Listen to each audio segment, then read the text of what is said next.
El 31 de marzo de 1621 fallecía el monarca español Felipe III tras 23 años de reinado. Le sucedió en el trono su hijo, Felipe IV, que apenas contaba con 15 años.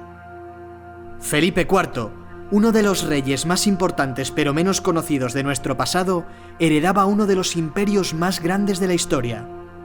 Bajo su poder estaban los reinos de España, Portugal, Nápoles, Sicilia, Cerdeña, las inmensas posesiones de ultramar, españolas y portuguesas, los Países Bajos y otros territorios en el centro de Europa. En esos momentos, además, Quevedo, Velázquez, Góngora, Lope de Vega, Calderón de la Barca, Zurbarán o Baltasar Gracián, entre otros grandes artistas del siglo de oro, elevaron la cultura española a su apogeo y la convirtieron en un referente en todo el mundo. A pesar de hallarse en la cima de su hegemonía, la monarquía hispánica atravesaba una situación complicada. La hacienda estaba exhausta y no podía soportar las pesadas cargas que tenía que asumir la corona para hacer frente a las numerosas amenazas exteriores y a la defensa del catolicismo. Siguiendo el ejemplo de su padre, el rey se apoyó en un valido para llevar los asuntos del gobierno. El nombramiento recayó en don Gaspar de Guzmán, que sería más conocido como el conde-duque de Olivares.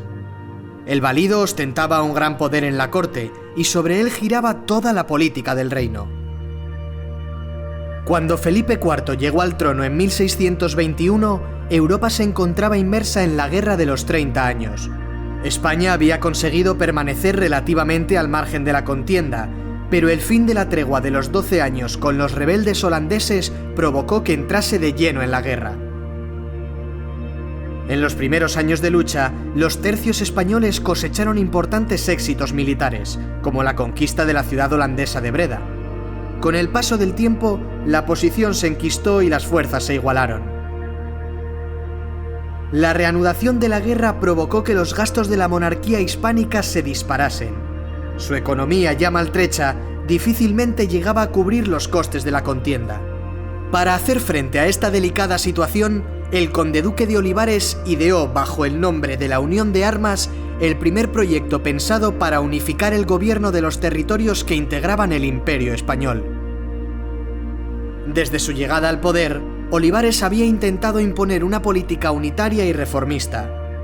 Su programa político quedó recogido en el Gran Memorial de 25 de diciembre de 1624 que envió a Felipe IV. Su propuesta iba dirigida a fortalecer el poder real. A la vez propugnaba cambios que afectaban a la política, la justicia, a la administración y a la economía. El conde-duque buscaba suprimir el concepto de rey de las Españas para que al monarca se le conociese solo como rey de España. Su idea era reducir a una sola organización política la variedad de reinos que configuraban España. Así se expresaba el conde-duque de Olivares en el Gran Memorial. Tenga vuestra majestad por el negocio más importante de su monarquía el hacerse rey de España. Quiero decir, señor, que no se contente vuestra majestad con ser rey de Portugal, de Aragón, de Valencia, conde de Barcelona, sino que trabaje y piense con consejo mudado y secreto por reducir esos reinos de que se compone España al estilo y leyes de Castilla sin ninguna diferencia. También buscaba la unidad económica y fiscal, para lo que intentó implantar un sistema contributivo en el que todos los territorios fueran solidarios con las necesidades de la corona. El programa político de Olivares se asemeja al que también se estaba imponiendo en el resto de las cortes europeas. Con el paso del tiempo, la preocupación más acuciante se centraba en el terreno militar. Hasta entonces, el peso humano y económico de la guerra había recaído en Castilla.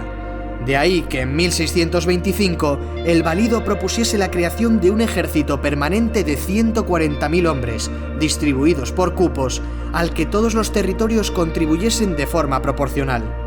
Este programa recibió el nombre de Unión de Armas. Cada territorio debía abastecer y mantener a las tropas asignadas. Estas no tenían que estar permanentemente en armas, sino preparadas para cuando fuesen convocadas en razón de una emergencia. De este modo, el rey, contando con las fuerzas de reserva, podría acudir en ayuda de cualquier territorio que fuese atacado. Además, se aliviaba la castigada carga de Castilla de su esfuerzo bélico. El intento centralizador del conde-duque no tardó en enfrentarse a una fuerte oposición. La urgencia y el imprescindible consenso para sacar el proyecto adelante hicieron que se viera con reticencia en las distintas cortes. Las Cortes de Aragón y Valencia aprobaron una parte considerable de la propuesta. También se consiguió la aceptación de Flandes y de Italia, pero las Cortes catalanas se negaron a participar en el proyecto y a contribuir al fondo común. La tensión con Cataluña fue aumentando hasta que en 1640 estalló la revuelta que tardó 12 años en sofocarse. No solo la negativa catalana puso en entredicho el proyecto de Olivares. Entre 1626 y 1640, otros acontecimientos condujeron al fracaso de la Unión de Armas. La bancarrota de 1627, el motín de la Sal en Vizcaya en 1631 o la entrada de Francia en la Guerra de los 30 años en 1635. El deterioro de la situación política y militar llevó a Felipe IV a prescindir del conde-duque, quien fue destituido de sus cargos en 1643.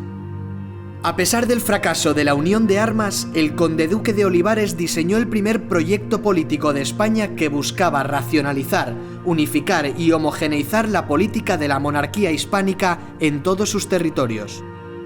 En definitiva, lo que planteó Olivares era alcanzar un estado orgánico y unificado, en el que todos los habitantes y todos los territorios que lo integraban tuviesen la misma consideración y contasen con los mismos derechos y obligaciones.